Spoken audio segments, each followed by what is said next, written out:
और स्टैचू लगाने के लिए सीजीआई चंद्रचूड़ साहब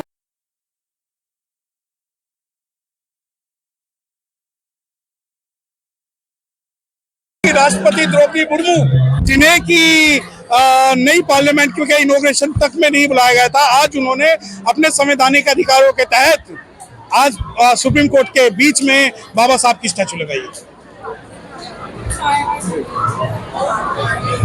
इतने दिनों से अब तक स्टैचू नहीं लगाया गया था, अब कैसे? देखिए, भारत के अंदर दो जो प्रमुख रूप से दो विचारधारा हैं, एक है मनुवाद, दूसरा है अम्बेडकरवाद। मनुवाद की विचारधारा जो है वो मनुस्मृति पर चलती है, और बाबा साहब डॉक्टर भीमराव अम्बेडकर साहब की जो विचारधारा है वो इक्वालिटी पे चलती है। और बाबा साहब डॉक्टर भीमराव अम्बेडकर साहब की जो विचारधारा है वो यहाँ के वंचित तबके को, SC, ST, OBC, माइनॉरिटीज और वीमेन्स को भी अधिकार देती है, जबकि मनुस्मृति सिर्फ पुरुष वर्ग को जो है वो अधिकार देती है। अब आप ये देखिए कि भारत का जो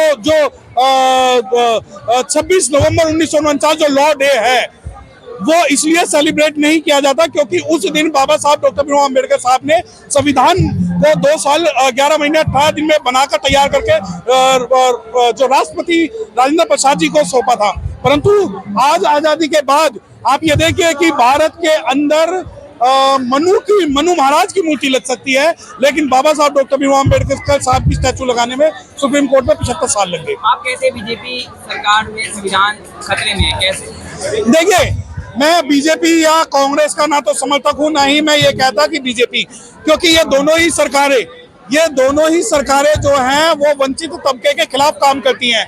कांग्रेस जो है, कांग्रेस वो सरकार है जिन्होंने जो मुस्लिम जो है आजादी के समय लगभग 200 रियासतों का राजा था, वो एक भी नहीं है। जो नौकरियों में 25% था वो आज 2% भी नहीं है। अगर आप स्ट्रक्चर कमेटी की बात करेंगे और आप ये बात करेंगे पर्टिकुलरली माइनॉरिटीज के बारे में अगर बात करेंगे, तो आप ये देखिएगा कि कांग्रेस और भाजपा की जो दोनों की जो पॉलिसीज है वो सेम है। चाहे वो राम मंदिर का मुद्दा हो, चाहे वो बाबरी मस्जिद का मुद्दा हो, चाहे दिल्ली के अंदर हुए दंगे हो, चाहे वो NRC हो या कोई भी मुद्दे, इन सभी मुद्दों पर जो कांग्रेस की पॉलिसी हो भाजपा वाली है और भाजपा की कांग्रेस वाली है। क्या लगता है 3 दिसंबर में क्या नतीजे आने हैं? देखिए, छूमंतर हो जाएगी कांग्रेस?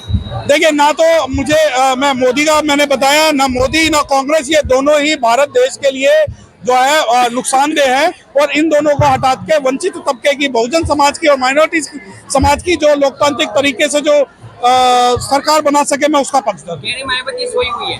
नहीं, देखिए, उन्हें तो बहन जी जो है वो सोई हुई नजर आएंगी ही, क्योंकि उनकी छाती में जो सबसे ज्यादा जो दाल गली है वो बहन जी ने दली है। उसके अलावा अगर इन्हें लगता है कि बहन जी सोई हुई है, तो मैं बता दूं कि वक्त आने दे, बता देंगे तुझे आसमां। हम अभी से क्या बताएं, क्या हमारे दिल में है। अब जब इंडिया का गठबंधन हुआ तो आप ये देखिए, बहन जी उसमें शामिल नहीं थी।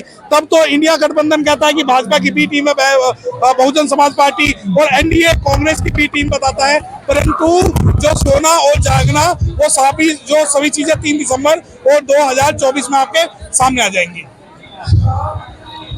अभी तक जो है सरकार बीजेपी की सरकार कहती है कि हम जातिवाद नहीं करते हैं, बस एक ही धर्म है, वो हिंदू धर्म है। देखिए, बिल्कुल सही, वो जातिवाद नहीं करते, ये तो मनुस्मृति में लिखा हुआ है और इनके ग्रंथों में लिखा हुआ है, ढोल गवाह चुत पशु नारी, ये तो धर्म का पालन करते हैं। ये जो जाति है, अगर जातिवाद नहीं करते तो क्या कारण है हाथरस खेलराम जी बथानी टोला फूलपुर बातें दिल्ली दंगा, खेलराम जी दंगा, जहां नासिर जुनैर, इन लोगों की हत्याएं हुई हैं। और आए दिन जो बात पे धर्म की बात करते हैं, जो बात पे जात की बात करते हैं, और जिनकी औकात नहीं है फटे नोट बदलने की, वो संविधान बदलने की बात करते हैं। और अगर आपको लगता है कि जाति की राजनीति नहीं करते, तो जाति की राजनीति जब नई पार्लियामेंट का इनॉग्रेशन हुआ तो क्या कारण है, भारत की एक राष्ट्रपति जो कि महिला समाज से आती है, अनुसूचित जनजाति समाज से आती है, उनको नई पार्लियामेंट के अंदर नहीं बुलाया गया?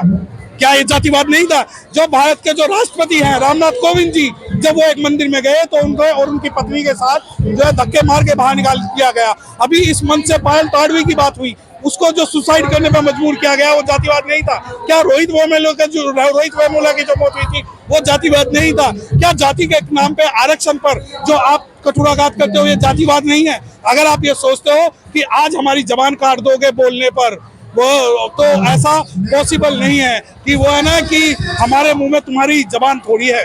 तो ये है, देखिए, हिंदू राष्ट्र हो जाएगा, जातिवाद तो खत्म हो जाएगा। हिंदू राष्ट्र तो इनका बाप ही नहीं बना सकता, हिंदू राष्ट्र तो कोई नहीं बना सकता। जातिवाद कहाँ से खत्म होगा? क्योंकि ये संविधानवाद से देश चलेगा।